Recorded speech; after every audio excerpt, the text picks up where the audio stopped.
हनुमानगढ़ में एथेनॉल संयंत्र को लेकर विस्फोटक हालत। किसान महापंचायत इंटरनेट बंद, धारा 144, 163 लागू। पर्यावरण बनाम विकास की जंग तेज। राजस्थान के सीमावर्ती जिले हनुमानगढ़ में प्रस्तावित अनाज आधारित एथेनॉल संयंत्र को लेकर हालात बेहद तनावपूर्ण हो चुके हैं। भूजल कृषि और पर्यावरण पर खतरे का आरोप लगाते हुए सैकड़ों किसान महापंचायत के लिए जुट रहे हैं। वहीं कानून व्यवस्था बनाए रखने के नाम पर प्रशासन ने इंटरनेट सेवाएं निलंबित कर धारा 144 और 163 लागू तथा अनधिकृत सभाओं जुलूसों पर पूर्ण प्रतिबंध लगा दिया गया है। वहीं कानून व्यवस्था बनाए रखने के नाम पर प्रशासन ने इंटरनेट सेवाएं निलंबित, धारा 144 और 163 लागू तथा अनधिकृत सभाओं जुलूसों पर पूर्ण प्रतिबंध लगा दिया है। जिले में किसी भी अप्रिय घटना की आशंका के चलते अतिरिक्त पुलिस बल तैनात किया गया है। महापंचायत से पहले प्रशासन अलर्ट। बुधवार को हनुमानगढ़ जंक्शन की अनाज मंडी में बुलाई गई महापंचायत से पहले प्रशासन पूरी तरह चौकन्ना है। पहले यह सभा जिला कलेक्टर कार्यालय के बाहर प्रस्तावित थी, लेकिन सुरक्षा कारणों से स्थान बदल गया। जिला कलेक्टर एवं मजिस्ट्रेट खुशहाल यादव ने स्पष्ट किया है कि ट्रैक्टरों की अनुमति नहीं दी जाएगी, क्योंकि पूर्व घटनाओं में उनके कथित दुरुपयोग के आरोप लगे थे।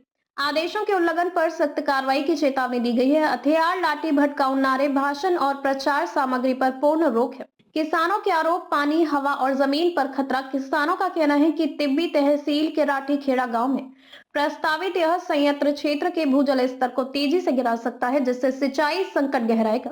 साथ ही वायु एवं जल प्रदूषण से फसलों, पशुधन और मानव स्वास्थ्य पर दीर्घकालिक दुष्प्रभाव पड़ने की आशंका है। कि निर्माण कार्य पूरी तरह रुकने तक आंदोलन जारी रहेगा। प्रशासन के साथ हुई कई दौर की बातचीत गतिरोध में फंस चुकी है। सितंबर 2024, जून 2025, लगभग 10 महीनों तक आंदोलन लार्जली शांतिपूर्ण रहा। जुलाई 2025 कंपनी द्वारा सीमा दीवार का निर्माण शुरू होते ही विरोध तेज हुआ। 19 नवंबर 2025 पुलिस सुरक्षा में निर्माण फिर से शुरू हुआ। महंगा सिंह सहित 12 से अधिक किसान नेता गिरफ्तार, जबकि 20 से 21 नवंबर को 67 लोगों ने आत्मसमर्पण किया। 10 दिसंबर 2025 तिब्बी एसडीएम कार्यालय के बाहर बड़ा प्रदर्शन, बाद में किसानों का ट्रैक्टर मार्च, चार दीवारी को नुकसान, आंसू गैस और लाठीचार्ज। इस दौरान संग्रिया से कांग्रेस विधायक अभिमन्यु पुनिया घायल हुए और उन्हें हनुमानगढ़ जिला अस्पताल में भर्ती कराया गया। इंटरनेट निलंबन और सुरक्षा व्यवस्था। चंडीगढ़ स्थित Dune ethanol private limited Rathi Kheda में 40 मेगावाट क्षमता का अनाज आधारित एथेनॉल संयंत्र स्थापित कर रही है।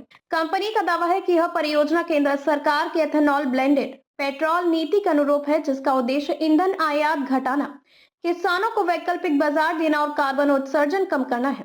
कंपनी का यह भी कहना है कि पर्यावरणीय मानकों और कानूनी स्वीकृतियों का पालन किया जा रहा है। राजनीतिक दखल और दिल्ली तक आवाज।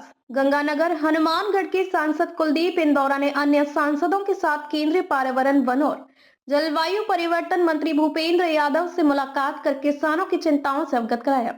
किसानों की मांग है कि स्वतंत्र पर्यावरण आकलन, पानी के उपयोग का सार्वजनिक ऑडिट और स्थानीय ग्राम सभाओं की सहमति के बिना परियोजना आगे न बढ़े। बड़ा सवाल, विकास बनाम पर्यावरण। यह विवाद राजस्थान की शुष्क, अर्ध शुष्क क्षेत्र में उद्योग, पानी और खेती के संतुलन पर बड़ा सवाल खड़ा करता है।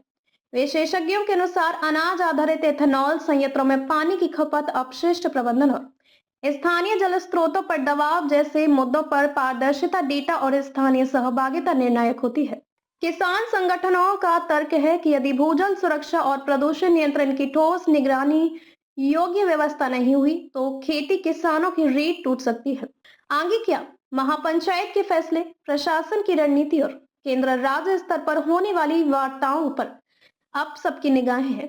फिलहाल हनुमानगढ़ में शांति नाजुक है और किसी भी चूक के गंभीर परिणाम हो सकते हैं। एक और ऊर्जा नीति और औद्योगिक निवेश, दूसरी ओर पानी, जमीन और किसान। हनुमानगढ़ की यह लड़ाई आने वाले दिनों में राष्ट्रीय बहस का रूप ले सकती है।